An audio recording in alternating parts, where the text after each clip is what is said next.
Assalamu alaikum warahmatullah. Za ku saurari waƙa mai taken naɗa tabarmar so daga Abu Ubaida Sani. A rera ta ƙarƙashin kulawar Mahmudul Kalam. Allah mai yin halitta ban shi ba mai iyata, ka amshi addu'ata ka gyara zuciyata. Ka yo daɗin salati ga manzo baban fati, saka da alu baiti sahabu masu gata. A zuci yau da hazo gare ku gashi nazo, ku tattaro ku zazzo ga kukan zuciyata.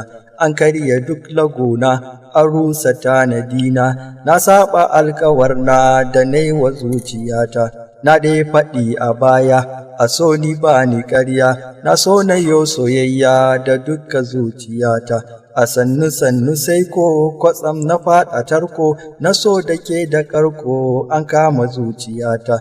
Gidanmu sun ka yarje, har ma da kansu sun je, gidansu don a aje zance na soyayyata. Ba a yi musu ga su ba, batunsu ba a yar ba, murna da ba kaɗan ba na bar wa zuciyata. Roton ina gusau ne, aiki bana a zaune, sai dai batun ku gane ya kame zuciyata. Nakan yi sake-sake har ma na sa a wake, fata na dai mu sarke a so da nuna gata. Ne dukka tanadina na wasa kalmomina, na tsara zantukana zan sami sahibata. Har ma na tsara waƙa sunanta ne na saƙa, da zummar in na miƙa ta amshi gayyata ta.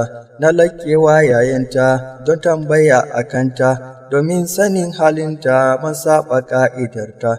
Tun ma kafin mu gana na ba ta dukka ƙauna, na ayyana a raina na ba ta zuciyata. Na labarta ta sannan wurin abokanan nan, na wata maluman nan ta zam tauraruwata. Bayan na je ni sallah sannan ta zo hamdallah, na kagu dai aƙalla na kalli jarumata. Ranar sallah na je ni gidansu don bayani, mun keɓe ga ta gani na ba ta akalata. Gare ni ta amince murna kamar in zauce, a nan muka yi ta zance da ni da jarumata. Kamar mu kwana zaune shauƙi na soyayya ne, amma da na yi aune na dafe zuciyata. Gare ta na nazarta abin da na fahimta, a zuci mun bambanta da ni da sahibata. Aiki take da buri, ni ko na yo in kari, cikin salo da tsari gare ta jarumata. Inda gajar ta zance, haka muka kasance, ra'ayinmu bambance, ni da tauraruwata. Washe gari mun zauna muka yi hirar lumana, a ƙarshe na yi bayana gare ta ‘yar uwata. Cikin kurman baki ne salon da za ta gane, na zayyano batu ne ƙwaloluwar fahimta. Na so a rufe zance haran da zai kasance, karatun ta kammalce ta huta sahibata. Amma na yau tunani abin ko ya dame ni, da shi na kwannayi ni a zuci sai tunata.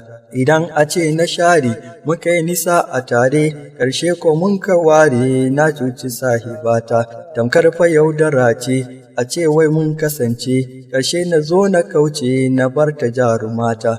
Na tuntuɓi ƙanina na ce ni a ra'aina kaza ki raina, bamban da sahibata. Ya bani shawararsa ya ce fashi ganinsa, idan muka yi nisa to an riga an ɓata. Na sam na zifi nawa ya ce na yau komawa, in nemi sasantawa da ni da sahibata.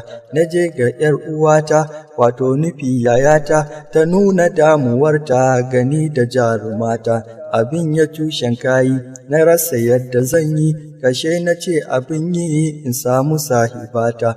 Bayan isha mun zauna na furta ƙudirina, batun fahimtar juna da ni da jarumata. Na ce na san da tunda kina da buri na gida, yaya kike so ne da su'ali sahibata. Ki bani ra'ayinki akan aure gidanki, salon tsarin zamanki. A nan na tambaye ta, ta ce miji na gari da zuri al'akairi, nan ta tuke ba ƙari ga amsa tambayata. Ta ce sani in fara abin da duk na tsara, in bayyana ƙararra na kalli sahibata. A ƙarshe dai na furta bana biɗar matata, ta yo aiki da kanta fita ta bar gidanta. Na ce to yanzu amman ga fili nan musamman, ja ra'ayi na kan nan ko ki zo jam'iyyata.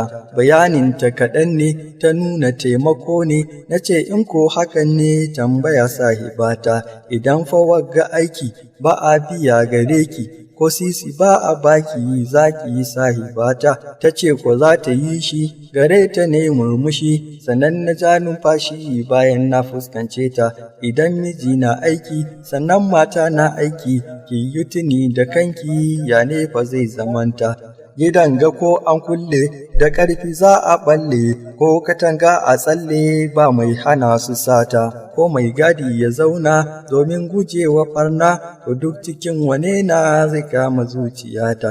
Dubo batun karuwa, ‘ya'ya sun yau taruwa, gidan suwa a kaiwa ya saba falsafata. Yawo in har ka saba ba za ka so hani ba, ƙarshe ka yota ba ya karya ƙa'idata. Abin da duk ake yi yaro har da yake yi, shi ma ko za yana yi, tarbiyya ko lalata. Yaron da an ka kai shi wurin aiki ko to shi, hali na nan gare shi da za ya ɗau ba fata. Idan mata ta zauna tutun dare mu auna, gida miji ya kwana da shi da ‘yan diyanta. Idan miji ya ƙosa, ya ƙoƙarta ya kasa, sabon aure ya kwasa, ina batun ware ta.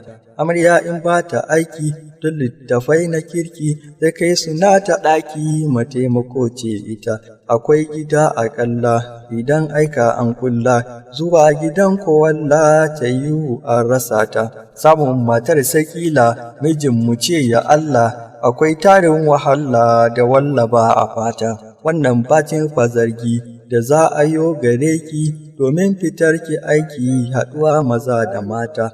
Wannan fa da kishi ga shi mijin da kanshi, idan ya ga wani shi yana ɗumi da mata. In dai katse labari na yau bayani tari, na ce akwai inkari na tambayi sahibata, ta fara yin bayani da zan bari gare ni, ba kwaji ba gare ni kalaman sahibata.